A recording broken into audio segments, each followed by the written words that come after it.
Student, good morning. Today we discuss periodic trend in property of the element. आज हम लोग जो है एलिमेंट की मतलब पीरियडिक टेबल में एलिमेंट की प्रॉपर्टी का मतलब जैसे कैसे किस तरह से हम स्टडी करते हैं, आज उसके बारे में हम लोग डिस्कस करेंगे। जो है देखिए देखा जाता है पीरियडिक टेबल में ग्रुप में हम हमेशा जो है टॉप टू बॉटम मूव करते हैं। अगर हमारा ग्रुप हमारा होता है तो ग्रुप में हम टॉप टू बॉटम मूव करते हैं। देखिए हमारा जो है ग्रुप है, ग्रुप में हम टॉप टू बॉटम यानी अप टू डाउन, ये हमारा उधर मूव करते हैं, टॉप से बॉटम मूव करते हैं, टॉप से बॉटम मूव करते हैं। और अगर हमारा पीरियड है, अगर हमारा क्या है पीरियड है, तो पीरियड में हम लेफ्ट टू राइट मूव करते हैं। ये हमारा पीरियड है, पीरियड में हम मूव करते हैं लेफ्ट टू राइट मूव करते हैं। इसमें मूव किया जाता है लेफ्ट टू राइट, RIGST। ये रूल होता है जो है ठीक कि ग्रुप में हमेशा हम टॉप टू बॉटम यानी अप टू डाउन मूव करते हैं, और पीरियड में हम लेफ्ट टू राइट। पीरियड हमारा हॉरिजॉन्टल कॉलम होता है और ग्रुप हमारा वर्टिकल कॉलम होता है। तो जो एलिमेंट की प्रॉपर्टी जो होती है वो सक्सेसिव ऑर्डर में चेंज होती है, आज का हमारा इतना ही टॉपिक है बेटा कि जब हम क्या करते हैं ग्रुप में, हम क्या करते हैं ग्रुप में up to down top to bottom move करते हैं और पीरियड में लेफ्ट टू राइट मूव करते हैं। तो एलिमेंट की प्रॉपर्टी में जो चेंजिंग आती है उसे हम लोग क्या कहते हैं periodic trending property of the element, या इसे हम लोग पीरियोडिक प्रॉपर्टी भी बोल सकते हैं। इसे हम बोल सकते हैं पीरियोडिक प्रॉपर्टी भी कह सकते हैं, पीरियोडिक प्रॉपर्टीज भी कहा जाता है।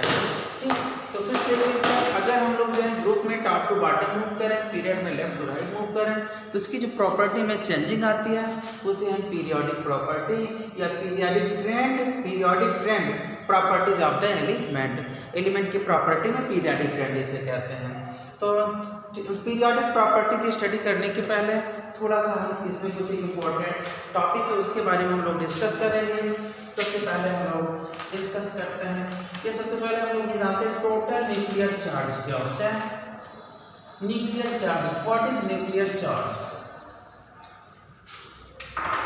सबसे पहले हम लोग डिस्कस करेंगे न्यूक्लियर चार्ज क्या होता है। Nuclear charge NUCLEAR, nuclear CHARGE, nuclear charge. Nuclear charge क्या होता है? देखिए बेटा क्या होता है, प्रोटॉन कहाँ होता है, प्रोटॉन न्यूक्लियस में होता है। प्रोटॉन क्या होता है, न्यूक्लियस में होता है। और इलेक्ट्रॉन क्या होते हैं, न्यूक्लियस के अराउंड डिफरेंट सेल में होते हैं। इलेक्ट्रॉन क्या होते हैं, न्यूक्लियस के अराउंड डिफरेंट सेल में होते हैं। तो ये जो प्रोटॉन होता है, जो न्यूक्लियस में होता है, ये इलेक्ट्रॉन को, आउटर सेल के इलेक्ट्रॉन को अपनी तरफ अट्रैक्ट करता है। आउटर सेल के इलेक्ट्रॉन को अपनी तरफ अट्रैक्ट करता है। जैसे मतलब फर्स्ट सेल में 2 इलेक्ट्रॉन, सेकेंड सेल में 8 इलेक्ट्रॉन, तो ये 1 हुआ, 2 3 4 5 6 7 8। और चलिए ठीक है, इसमें हम 2 इलेक्ट्रॉन भर देते हैं। तो जो हमारा न्यूक्लियस है, न्यूक्लियस हमारा जो होता है ये क्या करता है, ये आउटर मोस्ट सेल के इलेक्ट्रॉन को अट्रैक्ट करता है। आउटर मोस्ट सेल के इलेक्ट्रॉन को क्या करता है, ये अट्रैक्ट करता है, कौन, न्यूक्लियस। लेकिन जो है क्या जो आसपास वाले इलेक्ट्रॉन जो होते हैं, वो भी जो है मतलब क्या जो न्यूक्लियस का जो इलेक्ट्रॉन के प्रति प्यार है, जिसका जो स्नेह है, क्या उसको बराबर बरकरार रखते हैं? नहीं। जो हमारे जो है इलेक्ट्रॉन भीतरी सेल वाले इलेक्ट्रॉन होते हैं, वो क्या करते हैं, इसमें जो है थोड़ा सा बात डालते हैं। तो सबसे पहले न्यूक्लियर चार्ज क्या होता है? न्यूक्लियर चार्ज होता है number of proton. Nuclear charge ऊपर होता है नंबर ऑफ प्रोटॉन, ठीक, या इसे हम टोटल न्यूक्लियर चार्ज भी कह सकते हैं। टोटल न्यूक्लियर चार्ज जो होता है ये नंबर ऑफ प्रोटॉन होता है। तो ठीक, तो नंबर ऑफ प्रोटॉन, तो न्यूक्लियर चार्ज में जो कमी आती है, न्यूक्लियर चार्ज में जो कमी आती है उसे हम लोग कहते हैं शील्डिंग इफेक्ट। क्या कहते हैं, शील्डिंग इफेक्ट।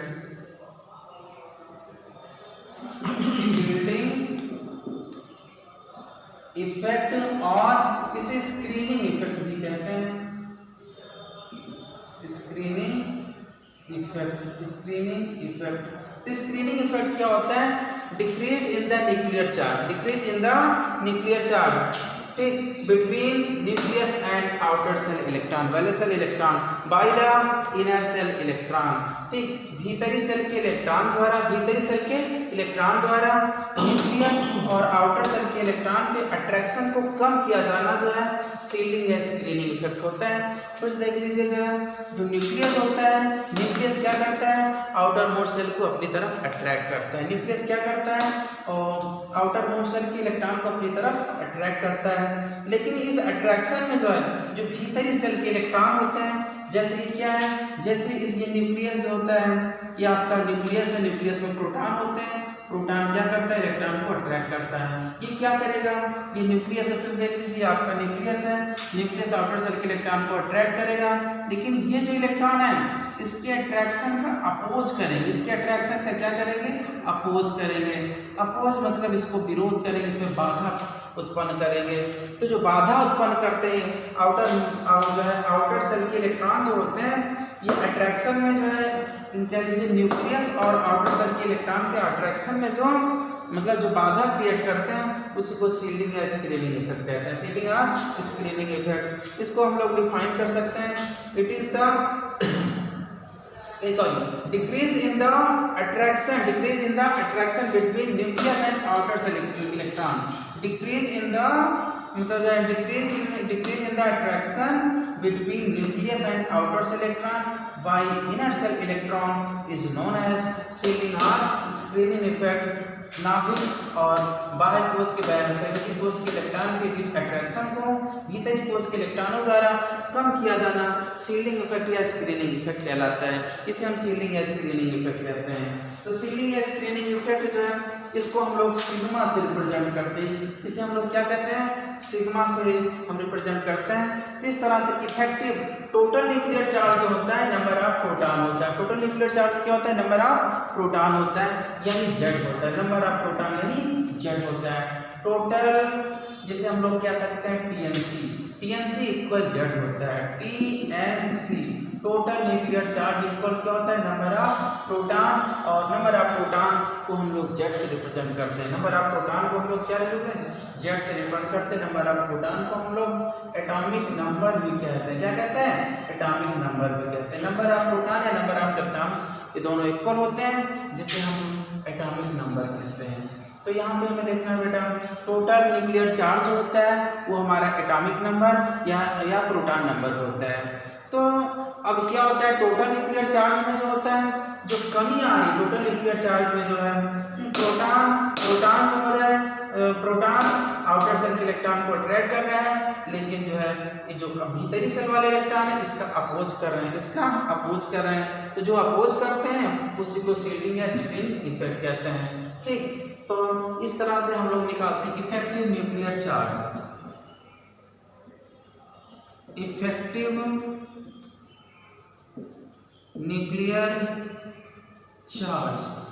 न्यूक्लियर चार्ज को हम लोग कैलकुलेट करते हैं जो है जेड माइनस सिग्मा द्वारा। जेड माइनस सिग्मा हमारा जो है सील्डिंग और स्क्रीनिंग कांस्टेंट है। सील्डिंग और स्क्रीनिंग कांस्टेंट है।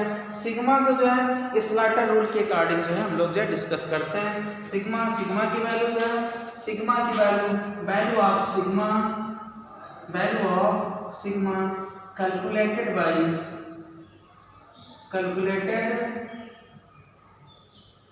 Bye slaughter rule. इसे हम स्लॉटर रूल के द्वारा कैलकुलेट करते हैं। तो स्लॉटर रूल यहाँ पे हमें नहीं पढ़ना है, बस इतना ही जानेंगे। थोड़ा सा हम लोग कॉमन आइडिया के द्वारा थोड़ा सा जनरल ट्रिक के द्वारा जो है सिग्मा की वैल्यू को हम लोग गेस करके जो है, ठीक, यहाँ पे एग्जैक्ट वैल्यू हम लोग इफेक्टिव न्यूक्लियर चार्ज यानी ENC की हम लोग जो है मतलब ये हम क्या करेंगे, ये हम डायरेक्ट वैल्यू नहीं यहाँ पे हम कैलकुलेट करेंगे। ENC equal to Z minus sigma होता है। ENC equal to Z minus sigma, यानी जो है हम लोग क्या करेंगे, नंबर ऑफ प्रोटॉन में से शील्डिंग इफेक्ट को हम लोग माइनस कर देंगे, तो इफेक्टिव न्यूक्लियर चार्ज वो है जो मतलब जितना क्या है, जितना अपेक्षित है उतना फोर्स न्यूक्लियस द्वारा इलेक्ट्रॉन पे नहीं लग पा रहा है, उतना फोर्स जो न्यूक्लियस द्वारा इलेक्ट्रॉन पे नहीं लग पा रहा है, उसमें जो कमी है उस कमी को निकालने के बाद इफेक्टिव न्यूक्लियर चार्ज होता है, मतलब कितना बल उसके ऊपर लग पा रहा है। अब जो है इफेक्टिव न्यूक्लियर चार्ज ये किस पे मतलब जो है फैक्टर इफेक्टिंग ENC को कौन सा फैक्टर इफेक्ट करता है, फैक्टर इफेक्टिव ENC को कौन सा फैक्टर इफेक्ट करता है। तो पहला फैक्टर है number of inner shell number of inner shell का जो इलेक्ट्रॉन होता है ये क्या करता है, ये भी ENC इफेक्टिव न्यूक्लियर चार्ज को प्रभावित करता है, यानी इनर सेल में जितने ज़्यादा इलेक्ट्रॉन होंगे ENC की वैल्यू उतना ही ज़्यादा होगी। Number of electron increases ENC मतलब effective nuclear charge also increases. Number of electron अगर इंक्रीज करेगा तो इलेक्ट्रोनेगेटिव इफेक्टिव न्यूक्लियर चार्ज भी जो है ये भी इंक्रीज करेगा। दूसरा होता है एटॉम जो है शेप ऑफ ऑर्बिटल। सेकंड जो पॉइंट है हमारा दूसरा है शेप ऑफ ऑर्बिटल। तो हमारा जो है effective nuclear charge shape of orbital पे भी डिपेंड करता है। तो जो है इफेक्टिव न्यूक्लियर चार्ज होता है s ऑर्बिटल के लिए सबसे ज़्यादा होता है, उसके बाद फिर जो है ये p ऑर्बिटल के लिए होता है, फिर उसके बाद d ऑर्बिटल के लिए होता है, और सबसे कम जो है f ऑर्बिटल के लिए। इफेक्टिव न्यूक्लियर चार्ज डिपेंड करता है स्क्रीनिंग इफेक्ट पे। तो स्क्रीनिंग इफेक्ट पे जो है जो है ENC जो ये इसलिए हम लोग कहेंगे स्क्रीनिंग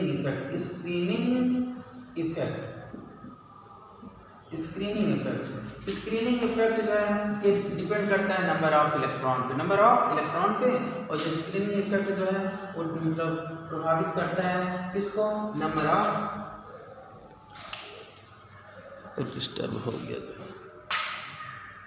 हम लोग पढ़ रहे थे जो है स्क्रीनिंग इफेक्ट किस पे डिपेंड करता है, फैक्टर इफेक्टिंग स्क्रीनिंग इफेक्ट को कौन से फैक्टर जो है इन्फ्लुएंस करते हैं। तो स्क्रीनिंग इफेक्ट को जो है सबसे ज़्यादा इन्फ्लुएंस करता है number of inner shell electron, number of inner cell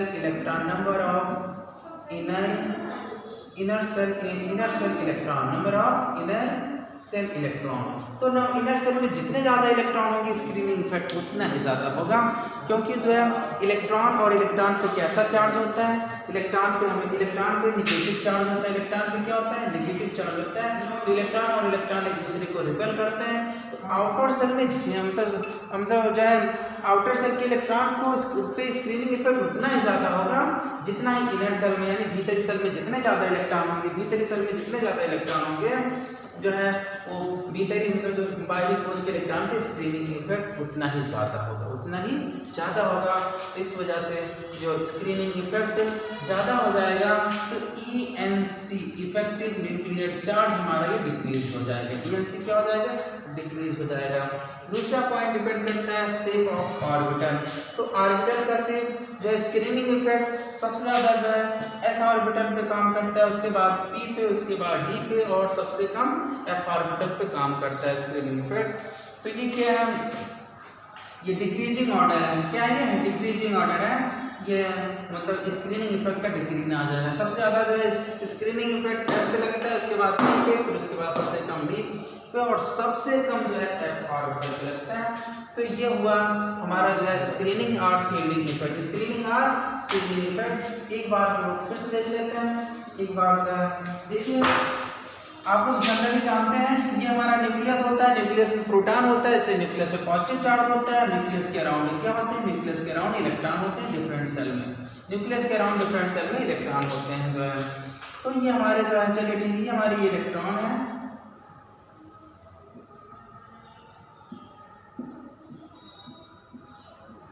तो ये हमारे जो है इनर सेल के इलेक्ट्रॉन हम लोग सपोज करते हैं हमारे इनर सेल के इलेक्ट्रॉन है। तो इधर देखिए जो ये न्यूक्लियस क्या करेगा, न्यूक्लियस आउटर सेल के इलेक्ट्रॉन को अपनी तरफ अट्रैक्ट करेगा, ठीक। लेकिन इस अट्रैक्शन में जो है ये रुकावट आ रहा है, अट्रैक्शन में जो हमारे जो इनर सेल के इलेक्ट्रॉन है, इनर सेल के इलेक्ट्रॉन इस अट्रैक्शन में जो है कमी उत्पन्न कर रहे हैं, थोड़ा सा इसके अट्रैक्शन को थोड़ा सा घटा दे रहे हैं। उसी जो घटाते हैं उसी को हम लोग जो है स्क्रीनिंग इफेक्ट कहते हैं। अभी हम लोगों ने कहा था कि जो है total nuclear charge TNC total nuclear charge किसके इक्वल होता है, टोटल न्यूक्लियर चार्ज जो होता है ये एटॉमिक नंबर के इक्वल होता है। एटॉमिक नंबर को हम लोग जेड से रिप्रेजेंट करते हैं। टोटल न्यूक्लियर चार्ज किसके इक्वल होता है, ये एटॉमिक नंबर, इतना आप लोग जो है ध्यान में रखिए, total nuclear charge atomic number के इक्वल होता है। और उसके बाद मतलब जो है टोटल न्यूक्लियर चार्ज के बेस पे हम लोग इफेक्टिव न्यूक्लियर चार्ज निकालते हैं, effective ENC effective nuclear charge होता है Z माइनस सिग्मा। सिग्मा क्या होता है, सील्डिंग और स्क्रीनिंग कांस्टेंट होता है, सील्डिंग और स्क्रीनिंग कांस्टेंट। तो सील्डिंग और स्क्रीनिंग कांस्टेंट को हम लोग जो है डिफाइन कर चुके हैं कि decrease the attraction force between nucleus and electron. Nucleus और इलेक्ट्रॉन के बीच का जो आकर्षण बल है इसको क्या किया जाना, कम किया जाना, किसके द्वारा, भीतरी सेल के इलेक्ट्रॉनों द्वारा। तो नाभिक और बाहरी कोश के इलेक्ट्रॉन के बीच का जो आकर्षण बल है भीतरी सेल के इलेक्ट्रॉनों द्वारा कम किया जाना जो है वो सिग्मा होता है। और सिग्मा की वैल्यू कैलकुलेट करना यहाँ पे बेटा इस क्लास में हम लोग नहीं डिस्कस कर रहे हैं, ये हमारी जो है हायर क्लास में डिस्कस की जाती है, जो है इतना ज़्यादा हम लोग जो आउट नहीं जाएंगे, ठीक। तो बस यहाँ पे हम लोग जो है कंपैरेटिव वैल्यू कंपेयर करके हम वैल्यू यहाँ पे हम लोग निकालेंगे जो है। तो देखिए इस पे हम लोग जो है और डिस्कस किए थे, सिग्मा की वैल्यू किस पे डिपेंड करती है, सिग्मा की वैल्यू जो है number of inner shell electron, ठीक। इनर सेल में जितने ज़्यादा इलेक्ट्रॉन होंगे सिग्मा की वैल्यू उतनी ही ज़्यादा होगी, यानी इफेक्टिव न्यूक्लियर चार्ज कम होगा। और इफेक्टिव न्यूक्लियर चार्ज कम होगा तो यानी जो है बाहर इलेक्ट्रॉनों का क्या होता है, नाभिक की तरफ खिंचाव कम हो जाएगा, तो ये बाहर भागेंगे, साइज बढ़ जाएगी। आगे हम लोग थोड़ा सा डिस्कस करेंगे। और दूसरा शेप ऑफ ऑर्बिटल पर डिपेंड करता है। तो चलिए ठीक है, अब हम लोग आगे नेक्स्ट आगे डिस्कस करते हैं जो है इसका यूज कहाँ होता है, पीरियड, ठीक। इसका जो है इफेक्टिव न्यूक्लियर चार्ज और nuclear charge, effective nuclear charge और न्यूक्लियर चार्ज दो टर्म है। एक होता है न्यूक्लियर चार्ज जिससे TNC टोटल न्यूक्लियर चार्ज, और दूसरा हमारा होता है इफेक्टिव न्यूक्लियर चार्ज। इफेक्टिव दोनों चार्जों को कैसे हम लोग जो है, ठीक, कैसे इसको डिस्कस करेंगे, इसका हम यूज जो है आगे हम लोग देखते हैं। सबसे पहला हमारा जो है एटॉमिक रेडियाई, ठीक। सबसे पहला जो है ये हमारा पीरियोडिक प्रॉपर्टी का पहला पॉइंट है एटॉमिक रेडियाई जो है ये टोटल डिपेंड करता है, ठीक, न्यूक्लियर चार्ज और इफेक्टिव न्यूक्लियर चार्ज जो है, ठीक। ये जो है नाभिकीय आवेश और प्रभावी नाभिकीय आवेश। एक नाभिकीय आवेश न्यूक्लियर चार्ज मतलब नाभिकीय आवेश, और इफेक्टिव न्यूक्लियर चार्ज में प्रभावी न्यूक्लियर तो जो है न्यूक्लियर चार्ज। कहने का मतलब अगर हम किसी वस्तु पे क्या कर रहे हैं, किसी वस्तु पे जो है अगर हम बल लगा रहे हैं तो मतलब दूसरी तरफ से भी कोई धक्का दे रहा है, किसी भी अगर हम किसी चीज़ को इधर से धक्का दे रहे हैं दूसरी भी चीज़ कोई मतलब धक्का दे रहा है, तो दोनों के धक्के में जो क्या होगा, जो ज़्यादा होगा मतलब जो है ऑब्जेक्ट उसी तरफ जाएगी, दरवाजा उसी तरफ जाएगा। चलिए ठीक है, एटॉमिक रेडियाई।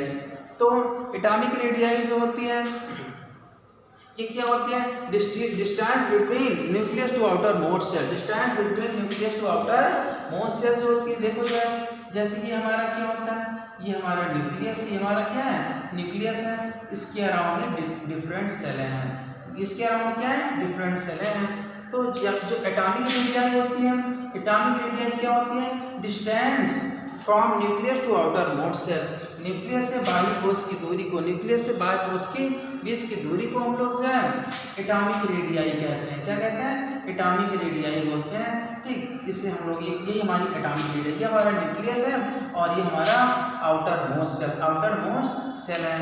तो distance between nucleus to outer most shell is known as atomic radii. तो एटॉमिक रेडियाई को कैलकुलेट करना इतना इजी नहीं होता। क्यों नहीं इजी होता, क्योंकि जो है हम एटम को जो है, एटम को मतलब किसी भी सब्सटेंस से एटम को इतनी आसानी से सेपरेट नहीं कर सकते, ठीक। तो किसी भी सब्सटेंस से एटम को आसानी से जब सेपरेट नहीं कर सकते हैं तो एटॉमिक रेडियाई को मतलब कैलकुलेट करना इतना आसान नहीं होता। यहाँ पे हम लोग जो है कोवैलेंट रेडियाई कैलकुलेट करते हैं। यहाँ पे हम लोग जो है जो एटॉमिक रेडियाई कैलकुलेट होती है वो कोवैलेंट रेडियाई होती है। अब हम लोग पढ़ते हैं कोवैलेंट रेडियाई। देखिए जो है एटॉमिक रेडियाई क्या होता है, एटॉमिक रेडियाई जो है न्यूक्लियस से आउटर मोस्ट शेल की डिस्टेंस एटॉमिक रेडियाई होती है। लेकिन एटॉमिक रेडियाई के लिए जो है हमारा क्या, एटम हमारा आइसोलेट फॉर्म में होना चाहिए। आइसोलेट मतलब एटम को बिल्कुल मतलब अकेले किया जाए यानी पृथक किया जाए। तो एटम को सेपरेट करना यानी पृथक करना जो है इतना आसान नहीं होता, इसलिए हम लोग जो है कोवैलेंट रेडियाई को कैलकुलेट करते हैं। तो कोवैलेंट रेडियाई जो होती है हमारी covalent it is defined half of the inner shell nuclear distance between two atom. It is defined, ये क्या होता है, हाफ ऑफ मतलब half distance between two inter nucleus atom. ये क्या होता है, ये हाफ, ये जो है क्या होता है, जैसे हमारी दो हैं, जब ये कोवैलेंट रेडियाई को हम जो है, ठीक, इसको हम लोग जो है, इसको हम रेडियाई को जो है कोवैलेंट रेडियाई को जो है हम लोग इस तरह से डिफाइन करते हैं जो है। तो ये क्या होती है, ये जो है दो न्यूक्लियस के बीच की दूरी का हाफ है। जैसे हमारा एक ये है, ये हमारा बी है, इसका डिस्टेंस क्या है, आर ए है, और इसका डिस्टेंस क्या है, इसका डिस्टेंस आर बी है। और ये हमारा क्या है, ये हमारा जो है डी ए बी, दोनों एटम के न्यूक्लियस के बीच की डिस्टेंस है, इसे हम डी ए बी कहेंगे। तो ये हमारा डी ए बी इक्वल हो जाएगा r a plus r b upon 2। तो दो न्यूक्लियस के डिस्टेंस के बीच की दूरी का आधा, दो न्यूक्लियस के ठीक, दो परमाणु न्यूक्लियस के बीच की दूरी का आधा हमारा जो है कोवैलेंट रेडियाई होता है। तो कोवैलेंट रेडियाई जो होता है डिफरेंट केस में हम लोग स्टडी करते हैं, ठीक। सबसे पहला कोवैलेंट मॉलिक्यूल जो है ये हमारे जो है कोवैलेंट रेडियस, मेटालिक रेडियस और वान डेर वाल रेडियस जो है ये 3 टाइप की होती है। Number 1 covalent radius, number 2 atomic. Covalent radii 3 तरह की होती है, कोवैलेंट रेडियस होती है, और दूसरा एटॉमिक रेडियस होता है, एटॉमिक रेडियस होता है, और तीसरा जो होता है, तीसरा हमारा जो है वान डेर वाल रेडियस होता है। तीसरा हमारा वान डेर वाल्स रेडियस होता है, वान डेर वाल्स रेडियस होता है, ठीक। चलिए ठीक है, हम एक एक के बारे में हम लोग डिस्कस करते हैं। देखिए कोवैलेंट रेडियस इसका ये जो है कोवैलेंट मॉलिक्यूल के केस में इसको हम लोग जो है कोवैलेंट मॉलिक्यूल के केस में इसका डिस्कस करते हैं। एटॉमिक रेडियस ये एटम में किया जाता है, और वान डेर वाल रेडियस जो होता है ये इनर्ट गैस, इसका डिस्कस इनर्ट गैस के केस में होता है। फिर देख लीजिए बेटा कोवैलेंट रेडियस कोवैलेंट मॉलिक्यूल के केस में, कोवैलेंट मॉलिक्यूल जैसे आपके क्या होते हैं, H2 है, O2 है, N2 है, HCl, इस तरह के केस में कोवैलेंट रेडियस लिया जाता है। एटॉमिक रेडियस एटम के केस में कोई भी एटम हो, जैसे आपका क्या है, जैसे आपका सोडियम है, आयरन है, कॉपर है, ये सारे मेटल होते हैं। तो ये मेटालिक रेडियस है, ये हमारा क्या है मेटालिक रेडियस, इसको हम मेटल के केस में, सॉरी बेटा ये मेटालिक केस है, मतलब जो मेटालिक रेडियस जो है मेटल के केस में होता है। और van der Waals radius inert gas जैसे आपके helium, neon, argon, krypton, xenon और रेडॉन होता है। तो देखिए जो है कोवैलेंट रेडियस क्या होता है, ठीक है। कोवैलेंट रेडियस में क्या होता है, कोवैलेंट रेडियस में एक एटम का मतलब जो है एक क्या होता है, एक एलिमेंट का एटम दूसरे एलिमेंट के एटम पे जो ओवरलैप करता है। एक एलिमेंट का एटम दूसरे एलिमेंट के एटम पे क्या करता है, ओवरलैप करता है। तो इस तरह से जो है जो हमारी अपेक्षित दूरी थी, अपेक्षित दूरी में जो वो थोड़ा क्या आई, ये कमी आई जो है DAB, ये जो ओवरलैप करने के कारण कोवैलेंट रेडियस में एक मॉलिक्यूल दूसरे मॉलिक्यूल पे ओवरलैप कर जाता है। ओवरलैप कर जाने के कारण इसमें क्या आई, कमी आई। इस वजह से जो है कोवैलेंट रेडियस सबसे कम होती है, कोवैलेंट रेडियस सबसे कम होती है। दूसरा हमारा मेटालिक रेडियस, दूसरा केस हमारा फर्स्ट केस है, दूसरा केस हमारा मेटालिक रेडियस में क्या होता है, जो है मेटल एटम एक दूसरे को ओवरलैप नहीं करते, एक दूसरे को टच करते, एक दूसरे को क्या करते हैं, टच करते हैं। तो जब टच करेंगे यानी ओवरलैप नहीं करेंगे तो वाकई इनके बीच की दूरी बढ़ जाएगी। यहाँ पे डीएबी, यहाँ पे क्या होगी, ये ए है, एक मेटल हमारा ए है, एक मेटल हमारा बी है, तो डीएबी जो है ये क्या होगा, ज़्यादा होगा। और वांडरवाल में क्या होती है, वांडरवाल में जो है ये सब क्या है, ये सब इनर्ट गैसें हैं।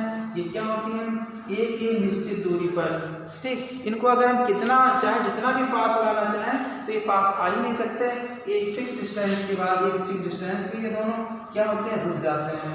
तो सबसे ज़्यादा जो है सबसे बड़ी जो है हमारी यहाँ पे वांडरवाल रेडियस होती है, सबसे बड़ी रेडियस वांडरवाल रेडियस होती है, उसके बाद मेटालिक रेडियस और सबसे छोटी कोवैलेंट रेडियस होती है। कोवैलेंट रेडियस में दोनों क्या करते हैं, दोनों एटम एक दूसरे को ओवरलैप करते हैं। मेटालिक रेडियस में दोनों एटम एक दूसरे को टच करते हैं। और वांडरवाल में दोनों एटम क्या होते हैं, उनको अगर हम पास लाते हैं तो एक दूसरे के मतलब क्या होते हैं, एक निश्चित दूरी तक ही पास आते हैं, उसके बाद वो पास नहीं आते हैं, एक दूसरे को अट्रैक्ट होते हैं, एक दूसरे को रिपेल करते हैं। इसलिए जो है हमारा ये हमारा कोवैलेंट रेडियस है। और इसके बाद हम लोग थोड़ा सा डिस्कस करते हैं कि मतलब जो है रेडियस एटॉमिक रेडियाई में जो है मतलब पीरियोडिक टेबल में कैसे चेंजिंग आती है, एटॉमिक रेडियाई में पीरियोडिक टेबल में चेंजिंग कैसे आती है। तो देखिए अगर हम किसी ग्रुप में टॉप टू बॉटम जाते हैं, किसी ग्रुप में टॉप टू बॉटम, जैसे हमारा क्या लिथियम है, सोडियम है, पोटेशियम है, रुबिडियम है, सीजियम है, फ्रेंसियम है। लिथियम का 3 होता है, सोडियम का 11, पोटेशियम का 19, रुबिडियम का 37 और इसका 55 और इसका 87। तो देखिए जो है इसका मतलब जो है इसमें 21, इसमें नंबर ऑफ सेल 281 हुआ और 281 हुआ। तो हम देख रहे हैं ऊपर से नीचे जा रहे हैं तो नंबर ऑफ सेल लगातार इंक्रीज हो रही हैं। तो नंबर ऑफ सेल के इंक्रीज होने से किसी भी ग्रुप में टॉप टू बॉटम जाते हैं, ग्रुप में टॉप टू बॉटम जाएंगे।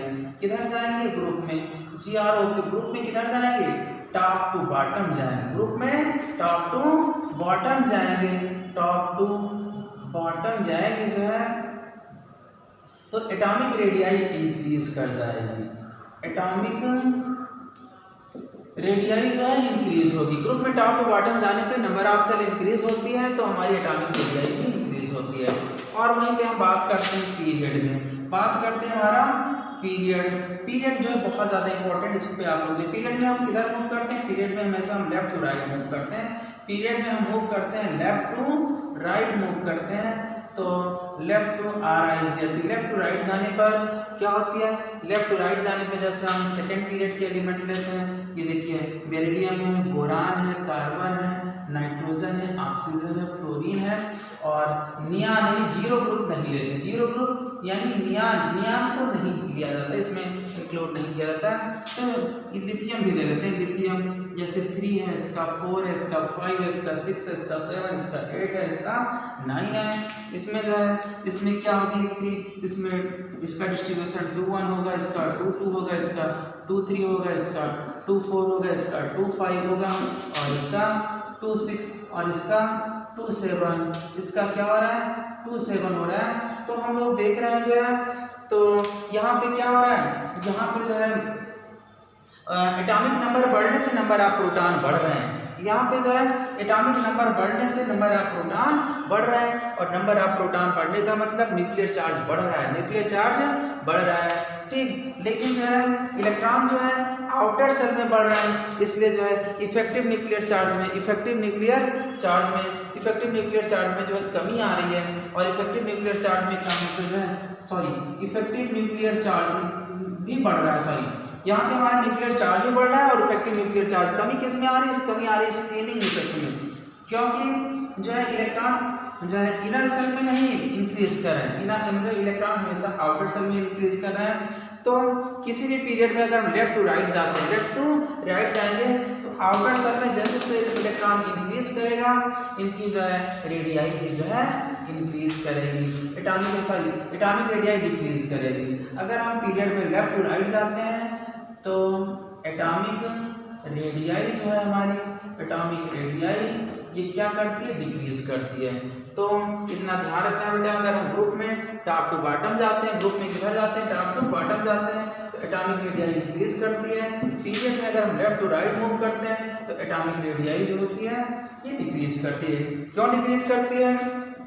क्योंकि लेफ्ट टू राइट जाने से, पीरियड में लेफ्ट टू राइट जाने से नंबर ऑफ सेल में कोई भी मतलब वृद्धि नहीं हो रही, नंबर ऑफ सेल नहीं इंक्रीज कर रहे हैं। लेकिन आउटर सेल में नंबर ऑफ इलेक्ट्रॉन इंक्रीज कर रहे हैं, तो आउटर सेल में नंबर ऑफ इलेक्ट्रॉन इंक्रीज कर जाने के कारण प्रोटॉन भी बढ़ रहा है, तो प्रोटॉन उसी हिसाब से बढ़ रहा है, इसलिए इसमें जो है अट्रैक्शन ज्यादा होगा, यानी न्यूक्लियर चार्ज बढ़ जाएगा, इफेक्टिव न्यूक्लियर चार्ज और न्यूक्लियर चार्ज बढ़ जाएगा।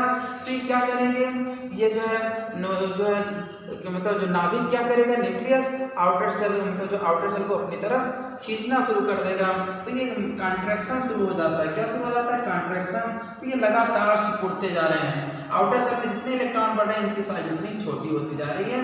तो किसी भी पीरियड में अगर हम लेफ्ट टू राइट जाते हैं तो एटॉमिक रेडियाई हमेशा डिक्रीज करेगी, और ग्रुप में टॉप टू बॉटम जाते हैं एटॉमिक रेडियाई ये जो है इंक्रीज करती है। क्यों इंक्रीज करती है? क्योंकि एटॉमिक नंबर बढ़ने से नंबर ऑफ सेल बढ़ता है, और यहाँ पे एटॉमिक नंबर बढ़ने से नंबर ऑफ सेल नहीं बढ़ता। ओके बेटा, बस आज के दिन इतना ही।